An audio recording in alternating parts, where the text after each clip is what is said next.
Di adab orang beristinja, atau adab juga ketika kita masuk ke toilet. Wa amma adabul istinja wa dukhulil khala fa aktsaruha mahmulatun indal fuqaha 'ala nadbi. Jadi adab beristinja itu dan masuk toilet itu kebanyakan ulama itu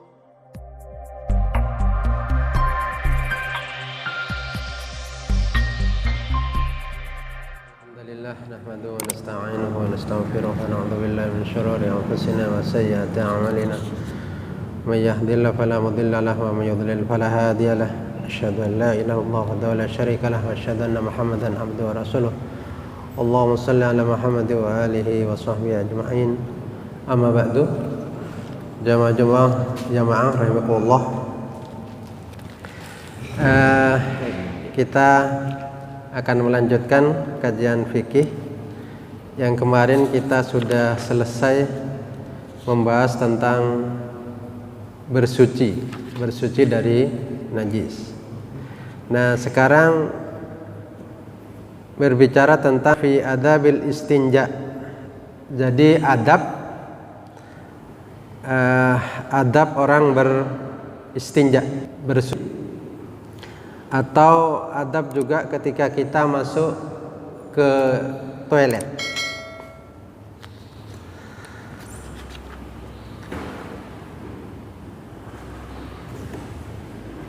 Wa ma'adabul istinja wa dukhulil khala fa aktsaruha mahmulatun indal fuqaha 'ala nadbi. Jadi adab beristinja itu dan masuk toilet itu kebanyakan ulama itu menghukuminya apa diantaranya artinya tidak meninggalkan berbicara, artinya tidak berbicara ketika ada atau ketika buang hajat gitu. Ketika juga misalnya ada seorang sedang buang hajat lalu dengar orang bersin, lalu yang bersin itu mengatakan alhamdulillah, tidak perlu yang di dalam WC yang sedang buang hajat itu menjawab yarhamukallah. Artinya harus meninggalkan kalimat itu.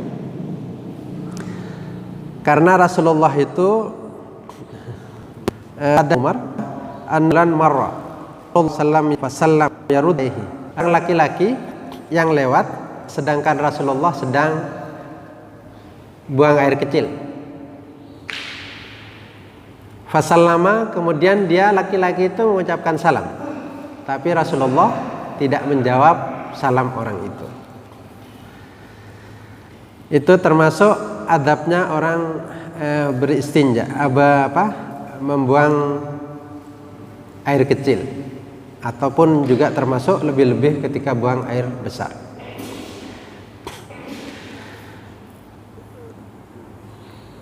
Termasuk juga nahyu asid zakarinat tinjin, yaitu kemaluan ketika menggunakan tangan. Sekali lagi larangan tidak melakukan haraman pada tingkatan makruh. Artinya dilarang untuk memegang atau makruh memegang kemaluan dengan saat orang itu kencing atau beristinja, bersuci dengan tangan kanan, itu makruh.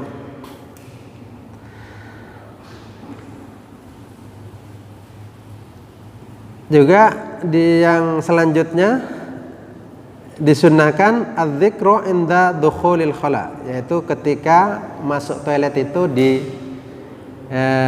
disunnahkan untuk berdoa, artinya berzikir, berdoa. Atau ketika keluar maka juga berdoa. Nah, itu kalau masuk Allahumma inni a'udzubika minal khubuthi wal khaba'is. Kalau keluar itu membaca ghufranaka.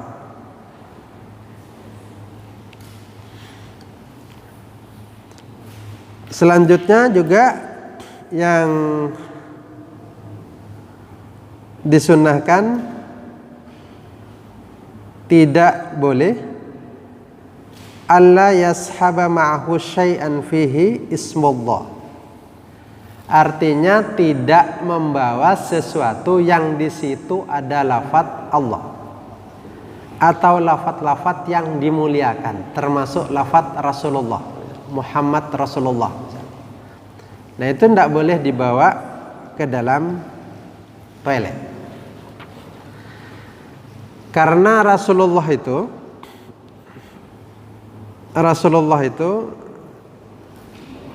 karena Rasulullah sallallahu alaihi wasallam idza dakhala al-khala nazza khatamahu. Rasulullah itu ketika masuk ke dalam toilet, dia melepas cincinnya. Dalam cincinnya itu ada ukiran tertulis Muhammad Rasulullah. Muhammad Rasulullah. Artinya kalimat-kalimat yang lalu itu menunjukkan keagungan, termasuk malaikat misalnya, apalagi nama Allah itu, maka tidak boleh dibawa masuk ke dalam WC atau ketika juga, apalagi ketika kita buang hajat. Nah, cuma persoalannya adalah orang sudah pernah saya bahas, yaitu ketika bawa HP. Bawa HP-nya di kantongnya, orangnya duduk di toilet. Nah, kalau HP-nya itu tidak dihidupkan, artinya kalau HP-nya ada ayat-ayat Al-Quran, selama tidak dihidupkan, artinya tidak ditampakkan ayat-ayat itu tidak menjadi masalah. Tetapi kalau lalu itu ditampakkan, tiba-tiba di WC itu pegang HP, lalu tampak, apalagi kalau lalu ada panggilan apanya itu, ada adzan misalnya, tiba-tiba adzan di dalam WC. Nah, itu tentu harus dihindari yang seperti itu. Nah, juga yang menjadi adab orang buang hajat itu, atau juga orang yang masuk ke dalam toilet itu, alla yabula qa'iman, tidak melakukan kencing dalam kondisi berdiri. Tetapi yang kita lihat adalah di masjid-masjid justru fasilitasnya kencing berdiri. Tidak ada fasilitas kencing duduk, kecuali di dalam jeding. Kalau perempuan kan mesti duduk, tapi kalau laki-laki itu ada banyak fasilitas kencingnya justru kencing berdiri. Silahkan dilihat di banyak masjid ada fasilitas kencing berdiri. Nah, ada hadis tentang ini, yaitu hadis pertama adalah hadisnya Aisyah. Man haddatsakum anna nabiyya sallallahu alaihi wasallam kana yabulu qa'iman fala tusaddiquhu ma kana yabulu illa qa'idan. Katanya Siti Aisyah, kalau lalu ada orang yang bercerita kepada kamu bahwa Nabi itu kencing berdiri, maka kamu jangan membenarkan itu. Kamu harus mengingkari itu, kata Siti Aisyah. Karena Rasulullah itu kencingnya dalam kondisi duduk atau jongkok. Nah, ini satu hadis. Dan ada riwayat Umar bin Khattab mengatakan, ma bultu qa'iman mundu aslamtu. Saya begitu masuk Islam, ya tidak kencing berdiri. Artinya kencing duduk. Abu Bakar Siddiq mengatakan, ya bulu jalisan ahabbu ilayya. Kencing dalam kondisi duduk itu lebih saya cintai. Ini hadis pertama. Coba kita bandingkan dengan hadis dalam Sahih Muslim mengatakan, an Hudzaifah qala kuntu ma'an nabi fantaha ila subatati qaumin fabala qa'iman. Kata Hudzaifah, saya itu bersama Nabi. Sampailah dalam perjalanan sampailah ke tempat pembuangan sampah sebuah kaum. Lalu Nabi fabala qa'iman. Kemudian Nabi kencing dalam kondisi berdiri. Nabi kencing berdiri. Ini hadis dalam Sahih Muslim. Fatanahaitu, kemudian saya menjauh, kata Hudzaifah. Faqala udnu fadanautu hatta qumtu inda aqibaihi. Nah, ketika saya menjauh, kata Hudzaifah, Nabi itu mengambil mendekat. Maka saya mendekat tapi membelakangi Nabi. Jadi tidak berhadapan-hadapan dengan Nabi, karena Nabi dalam kondisi kencing, buang air kecil. Nah, itu dia mendekat kepada Nabi. Dalam kondisi Nabi kencing berdiri. Fatawaddoa, kemudian Nabi berwudu, famasa ala khuffai, kemudian dia mengusap khufnya, sepatunya. Nah, apakah hadis yang apakah yang disampaikan kesaksiannya Siti Aisyah dengan hadis Hudzaifah ini apakah bertentangan? Tidak bertentangan. Jadi hadis Hudzaifah inilah yang ditemui oleh sahabat Hudzaifah saat bersama dengan Nabi. Tapi Siti Aisyah itu ketika bersama Nabi itu selalu melihat Nabi saat kencing duduk. Jadi ini artinya menurut Siti Aisyah, saya tidak pernah ketemu Nabi itu kencing dalam kondisi berdiri. Tapi katanya Hudzaifah, sahabat Rasulullah itu, saya pernah bersama Rasulullah dan melihat langsung di dekat Rasulullah kencing berdiri. Jadi hadis ini tidak bertentangan. Jadi begitu memang sahabat itu. Ada sahabat satu melihat ketika Rasulullah dalam kondisi A misalnya. Nah, ketika di tempat lain Rasulullah bersama sahabat itu kondisinya B misalnya. Itu.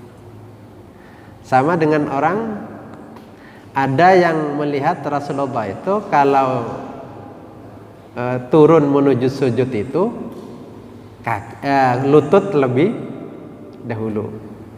Tapi ada orang juga yang sahabat yang melihat Rasulullah itu pernah juga kalau turun untuk sujud itu tangan lebih dahulu. Tidak bertentangan. Tapi memang itulah kondisi yang pernah terjadi. Lalu apa komentar At-Tirmidzi tentang itu?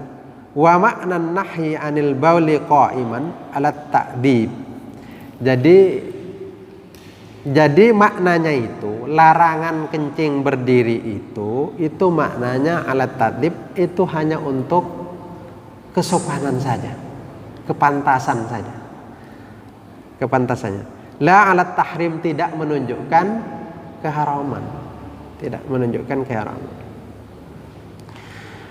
Oleh karena itu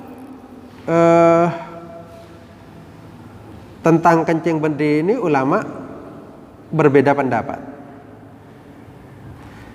Tetapi ada riwayat dari Fasabata an Umar wa Zaid bin Sabit, ada riwayat dari Umar bin Khattab, terus dari Zaid bin Sabit wa Bani Umar, dan dari Ibnu Umar, wa Sahal bin Sa'ad annahum balu qiyaman. Mereka sahabat-sahabat yang disebut tadi itu kencing dalam kondisi berdiri. Dalam kondisi berdiri.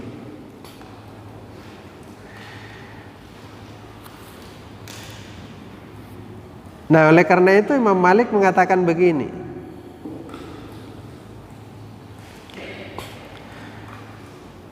Wa qala Malikun in kana fi makanin yatatayaru ilaihi minal bauli syai'un famakruhun. Jadi kalau dalam kondisi kencing berdiri itu menyebabkan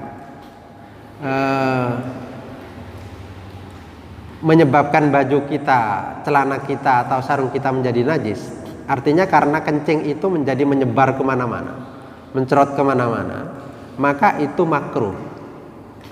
Tetapi wa in kana la yatatayaru fala karahata. Tetapi kalau kencing berdiri, tetapi justru itu lebih aman, maka itu tidak makruh. Bukan lagi tidak haram, tidak makruh. Jadi tidak makruh. Jadi kalau dengan demikian, makanya lalu pertimbangannya mana yang lebih aman ketika kencing berdiri atau kencing duduk. Nah, beberapa masjid yang lalu mengambil keputusan, takmirnya mengambil keputusan untuk membuat tempat kencing berdiri itu merasa bahwa kencing berdiri itu lebih aman misalnya orang pakai celana, lalu kalau kencing duduk gimana? Sulit, kecuali di dalam jeding buka celananya kencing. Tapi kalau lalu di tempat yang terbatas lalu kencing duduk pakai celana, sulit. Nah, sehingga pilihan-pilihannya adalah kencing berdiri.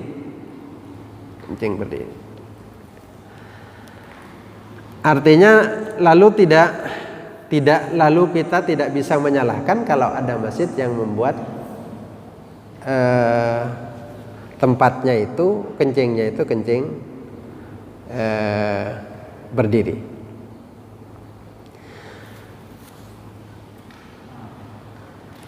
Jadi hadisnya jelas bahwa itu memang ulama ikhtilaf. Wa qala Ibnu Mundir, menurut Ibnu Mundir, al-baulu jalisan ahabbu ilayya. Kencing duduk itu ya lebih saya cintai. Wa qa'iman mubahun, sedangkan berdiri itu ya mubah. Artinya boleh saja. Jadi hadis itu meskipun kelihatan bertentangan, artinya dia tidak bisa dipertentangkan karena memang dalam kondisi tertentu Rasulullah berdiri, dalam kondisi tertentu Rasulullah duduk, dan kebanyakan tetapi Rasulullah itu duduk. Itu tentang kencing berdiri.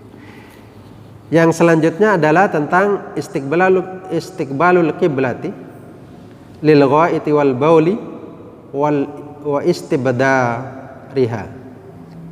istibdaruha. Jadi menghadap, istiqbalul qiblah, menghadap kiblat bagi orang yang buang hajat besar atau kencing atau membelakangi kiblat.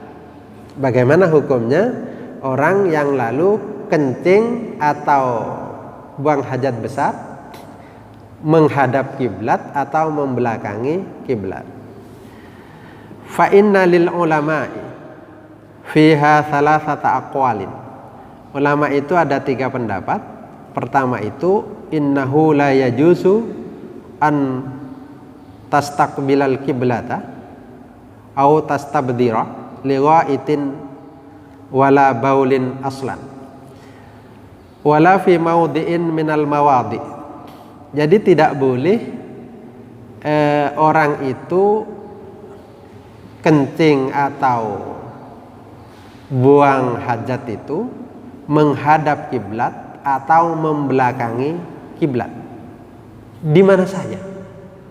Artinya mau di dalam toilet atau di ruang terbuka, itu sama-sama tidak boleh menurut pendapat Abu Hanifah.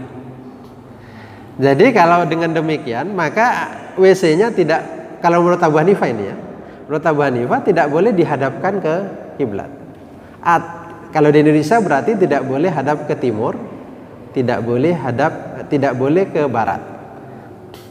Kalau menghadap ke timur berarti membelakangi kiblat, kalau hadap ke barat berarti menghadap kiblat.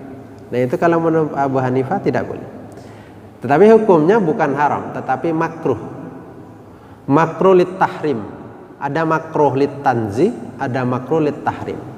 Jadi kalau makruh tanzih itu mendekati kehalalan, kalau makruh tahrim itu mendekati keharaman. Artinya lebih kuat lah makruhnya itu. Artinya orang itu kalau menghadap ke kiblat atau membelakangi kiblat itu tidak pantas menurut Abani. Meskipun itu di ruangan tertutup, di ruangan tertutup. Jadi kalau menurut Abu Hanifah desainnya tidak boleh sekedar ada ya. Yang kedua, wa qaumun inna dzalika yajuzu bi itlaqin, yaitu pendapatnya wa bihi qala Daud ad-Dhahiri. Jadi Daud ad-Dhahiri mengatakan boleh menghadap kemana saja. Jadi boleh menghadap kemana saja. Jadi mau menghadap ke barat, mau menghadap ke timur, mau ke utara, mau ke selatan, ya terserahlah, itu boleh saja. Wa qaulun, pendapat yang ketiga, innahu yajuzu fil mabani wal buduni wa la yajuzu dzalika fis sahra wa fi ghairil mabani wal muduni wa bihi qala Malikun wasyafi'i wa Ahmad. Jadi menurut Imam Syafi'i, Imam Malik dan Imam Ahmad itu boleh kalau di ruangan tertutup. Jadi boleh menghadap saja kemana saja kalau di ruangan tertutup. Jadi mau menghadap ke barat, mau menghadap ke utara, mau menghadap ke timur, membelakangi kiblat, kalau itu di ruangan tertutup boleh. Tetapi manakala di ruangan terbuka itu tidak boleh. Kalau ruangan terbuka tidak boleh. Jadi ini dulu ya, kalau sekarang kan tidak ada. Kalau dulu kan banyak, memang banyak. Jadi orang sambil nongkrong buang hajat gitu. Nah kalau sekarang kan sudah hampir dibilang tidak ada ya. Tidak ada orang buang hajat di ruangan terbuka itu. Nah, di sungai. Di sungai ya, kalau dulu di sungai. Kalau barangkali kalaupun ada sekarang sangat kecil ya di sungai itu. Nah itu tidak boleh hadap ke barat atau hadap ke timur. Nah kalau Indonesia artinya tidak boleh menghadap ke kiblat atau membelakangi kiblat. Nah apa yang lalu menjadi perbedaan pendapat di kalangan ulama? Ada dua hadis yang berbeda. Pertama hadisnya itu dari Abi Ayyub Al-Ansari mengatakan idza ataitumul ghaita fala tastakbilul qiblata wala tastabdiruha walakin syarriku aw gharribu. Apabila kamu buang hajat itu maka jangan menghadap ke kiblat atau membelakangi kiblat. Hadap ke barat atau hadap ke timur atau ke barat. Artinya pokoknya tidak membelakangi kiblat. Itu. Jadi ini larangan menghadap kiblat. Itu yang pertama. Hadis yang kedua, ini hadis Abdullah bin Umar. Ibnu Umar mengatakan, irtaqaitu ala dhahri baiti ukhti Hafsah. Saya itu pernah naik ke rumahnya saudaraku Hafsah. Saudaranya Abdullah bin Umar. Ini kan Hafsah ini putranya Umar bin Khattab. Fara'aitu Rasulullah sallallahu alaihi wasallam qa'idan li hajatihi. Rasulullah itu, saya melihat Rasulullah itu buang hajat mustaqbil Syam, menghadap ke Syam, mustadbiral kiblah, membelakangi kiblat. Jadi menghadap ke Syam artinya membelakangi kiblat. Jadi ini hadis ini artinya Abdullah bin Umar melihat Rasulullah itu membelakangi kiblat. Tapi hadis di atas, hadisnya Abi Ayyub Al-Ansari itu justru Rasulullah melarang orang melakukan buang hajat itu menghadap atau membelakangi kiblat. Nah, hadis ini kalau lalu dilihat sepintas lalu sepertinya bertentangan. Tapi gimana kajian ulama? Kajiannya adalah kita menggunakan ada dua cara, yaitu ada madhabul jam'i, ada madhabut tarjih. Artinya hadis itu bisa dikompromikan atau hadis itu bisa ditarjih. Kalau hadis itu dikompromikan maknanya begini. Hadis pertama bahwa Rasulullah itu melarang orang itu buang hajat menghadap atau membelakangi kiblat, itu terkait dengan orang yang buang hajat di ruang terbuka. Di ruang terbuka. Artinya tidak di WC kalau sekarang lah, toilet lah, tidak toilet. Nah, tetapi hadis yang kedua di mana Rasulullah pernah buang hajat lalu dilihat oleh Abdullah bin Umar ini kan di ruangan tertutup. Nah, sehingga maknanya adalah boleh kalau di ruangan tertutup seperti yang dilihat oleh Abdullah bin Umar, dan tidak boleh kalau di ruangan terbuka sebagaimana hadis Abi Ayyub Al-Ansari. Itu kalau hadis itu lalu dikompromikan. Dan inilah pendapat Imam Syafi'i dan Imam Malik serta Imam Ahmad. Tetapi kalau lalu madhabnya itu menggunakan teorinya itu adalah menggunakan teori tarjih, maka ditarjih mana yang lebih kuat. Kalau lalu yang lebih kuat itu adalah ketidakbolehan, artinya dia memakai ya tidak boleh, maka yang dikuatkan adalah hadisnya Abi Ayyub Al-Ansari, sehingga tidak boleh orang itu menghadap kiblat atau membelakangi kiblat, baik di dalam ruangan atau di luar ruangan, karena sudah memutuskan pakai hadisnya Abi Ayyub Al-Ansari. Nah, itu yang lalu kalau menggunakan tarjih. Nah, kalau menggunakan nasikh mansuh itu menghapus, misalnya ada hadis ini dihapus karena hadis yang satunya, itu harus tahu sejarah mana hadis itu yang lebih dahulu, mana yang lebih dahulu. Yang kedua, apakah meskipun mana yang belakangan, itu harus tahu. Yang kedua, apakah yang belakangan ini pasti menghapus kepada yang sebelumnya. Nah, itu masih harus dikaji kalau menggunakan nasikh mansuh. Nah, teori yang ketiga ini yang dipakai oleh Daud Ad-Dhahiri, yaitu madhabur rujuk ila bara'atil asliyah, kembali ke hukum awal. Hukum awal itu adalah adamul hukmi, tidak ada hukum. Dikatakan bara'atul asliyah itu artinya tidak ada hukumnya. Sesuatu itu kan awalnya tidak ada hukumnya, barulah ketika ada nas menjadi ada hukumnya.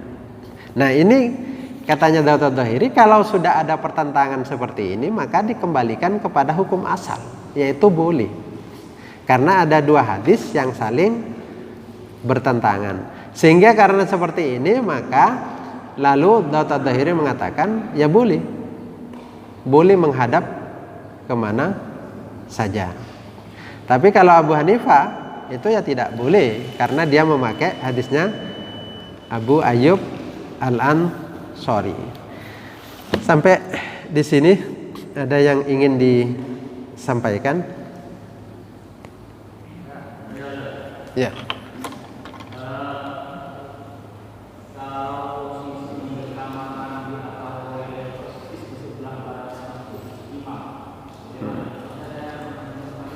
Ya. Gimana kalau lalu masjid persis artinya kalau kita sholat menghadap ke WC lah, artinya WC-nya di sini, di sebelah barat lah kalau kita. Berarti gitu ya. Nah, kalau lalu temboknya itu temboknya WC, tidak boleh. Artinya begini, ini kan tembok. Lalu mau buat WC pakai tembok lagi. Nah, ini boleh. Terpisah. Kalau lalu temboknya WC itu ya tembok yang kita hadapi, ya enggak boleh. Artinya di sini lah, tidak pakai tembok lagi. Tembok ini dipakai untuk temboknya WC. Nah, itu enggak boleh.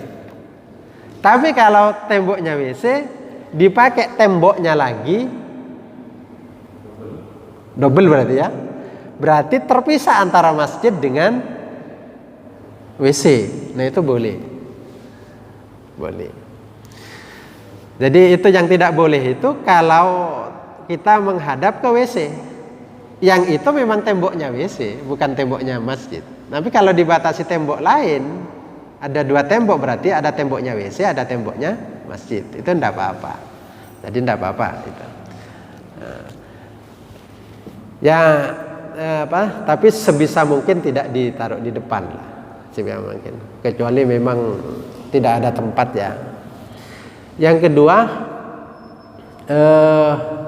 saya kembangkan pertanyaan itu, bagaimana kalau lalu jeding atau WC di sekitar masjid, di sekitar masjid. Jeding itu kan ada di sekitar masjid. Ya. Nah, masjid itu tidak seluruhnya dihukumi masjid. Ada masjid yang ditempati di bawah itu tempat wudu, lantai pertama tempat wudu, lantai kedua baru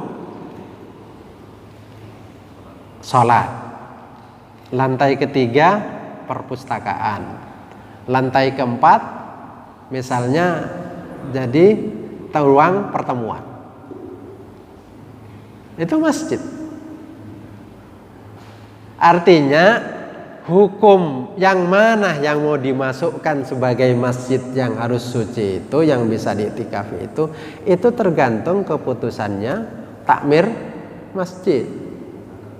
Kalau takmir masjid memutuskan sekarang lantai bawah itu supermarket, maka boleh ada WC di situ. Artinya bagaimana dengan orang ke situ? Kan bisa saja perempuan itu sedang haid yang jadi penjaga supermarket itu. Ya boleh. Karena diputuskan seperti itu. Begitu juga ketika misalnya diputuskan di lantai 3 atau lantai 4 itu ruang perpustakaan. Di situ kan mesti ada WC. Di perpustakaan itu. Begitu juga ketika lantai 4-nya misalnya ruang pertemuan.